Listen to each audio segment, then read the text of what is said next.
आपको याद ही होगा जब तुर्की के राष्ट्रपति एर्दोगान अमेरिका पहुंचे थे तब डोनाल्ड ट्रंप ने उनका भव्य स्वागत किया था।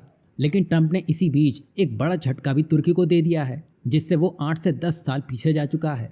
अब कई लोग इसे भारत के लिए अच्छी खबर मान रहे होंगे, लेकिन ये भारत के लिए भी कान खड़े कर देने वाली खबर है। वहीं दूसरी तरफ एक अच्छी खबर भी है, जहां ट्रंप ने हाल ही में H1B वीज़ा को लेकर कुछ कड़े फैसले लिए थे, जिसके बाद अब अमेरिकी कंपनियां ही डोनाल्ड ट्रंप के इस फैसले से अपने आप को अलग करके भारत के दरवाजे पर आके खड़ी हो चुकी हैं। पहले तुर्की की बात करें तो जिस तरह तुर्की के राष्ट्रपति का वेलकम व्हाइट हाउस में देखने को मिला था, उससे लग रहा था कि तुर्की को ज़रूर कुछ ना कुछ बड़ा ज़रूर मिलेगा। लेकिन डोनाल्ड ट्रंप ने उनके सारे प्लान चौपट कर दिए। जहां तुर्की अपने 5वें पीढ़ी का स्टेल्थ फाइटर जेट यानी कि कान, जिसका काम 2016 में ही शुरू कर दिया गया था, और ये रफ्तार और बढ़ी जब पिछले ही साल इसके प्रोटोटाइप ने उड़ान भरी और टेस्टिंग भी ज़बरदस्त रही।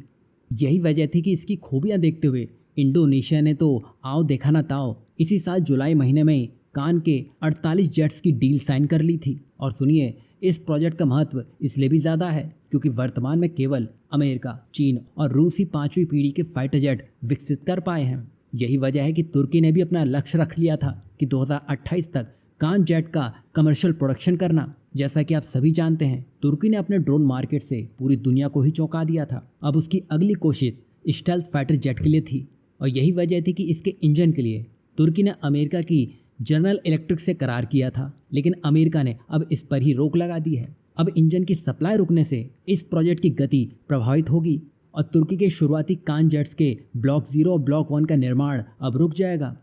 कारण साफ बताया गया है, बौद्धिक संपदा की चोरी का डर और नेटो में होते हुए भी तुर्की की अस्थिर भूमिका।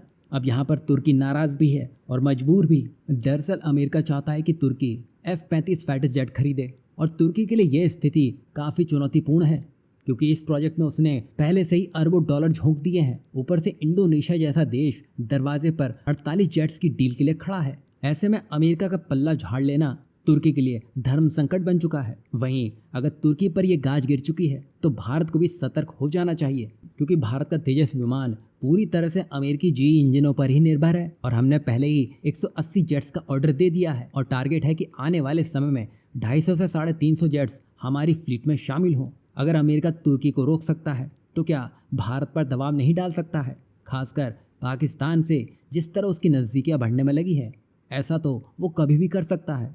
अब यहाँ आपको क्या लगता है, अगर अमेरिका कभी इंजन देना बंद कर दे तो क्या हमारी फाइटर जेट प्रोग्राम पूरी तरह से फेल हो जाएगा? दूसरा ये कि क्या सिर्फ डिज़ाइन और प्रोटोटाइप ही काफ़ी है या असली ताकत इंजन टेक्नोलॉजी में छुपी है?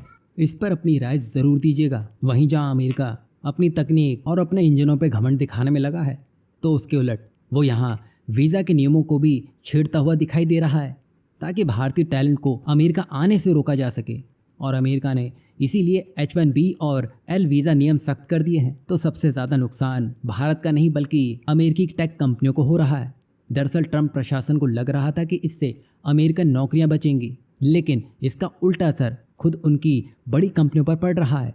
मतलब ट्रंप ने गड्ढा भारत के लिए खोदा, लेकिन वो खुद इसमें समाने में लगा है। पहले H1B वीज़ा की फ़ीस करीब $2000 थी, लेकिन अचानक ये बढ़ाकर $1,00,000 पहुंचा दी गई। यानी कंपनियों के लिए खर्च कई गुना बढ़ गया है। यही नहीं, अमेज़ॉन, गूगल, माइक्रोसॉफ्ट जैसी दिग्गज कंपनियों ने साफ कहा है, अगर अमेरिका में रुकावट आती है तो हम भारत में अपने ऑफिस और ग्लोबल कैपेबिलिटी सोर्सेज यानी कि GCC आगे बढ़ाएंगे। वैसे माइक्रोसॉफ्ट, JP मॉर्गन, गोल्डमैन सैक्स और अमेज़ॉन जैसी कई बड़ी कंपनियों के GCC पहले से ही भारत में है, और अब बाकी बड़ी कंपनियां भी यहाँ आने की तैयारी कर रही हैं। अब भारत के पास वर्ल्ड क्लास टेक टैलेंट है, यहाँ का वर्कफोर्स युवा, स्किल्ड और किफ़ायती है।